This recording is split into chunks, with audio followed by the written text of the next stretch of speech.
بسم اللہ الرحمن الرحیم الحمدللہ رب العالمین الصلاۃ والسلام علی خاتم النبیین اللہم صلی علی سیدنا محمد وعلی آل سیدنا محمد۔ السلام علیکم ورحمۃ اللہ وبرکاتہ۔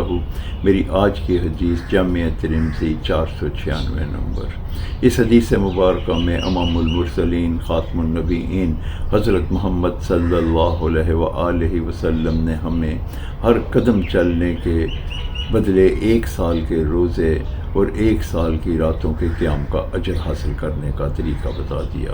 امام المرسلین خاتم النبیین حضرت محمد صلی اللہ علیہ وآلہ وسلم کا ارشاد عالی شان، جو جمعے کو صبح اٹھا، غسل کیا، غسل کروایا، جلدی پہنچ گیا، امام کے قریب بیٹھا، غور سے خطبہ سنا اور خاموش رہا، اسے ہر قدم چلنے کے بدلے میں 1 سال کے روزوں کا اجر اور راتوں کے قیاموں کا ثواب ملے گا۔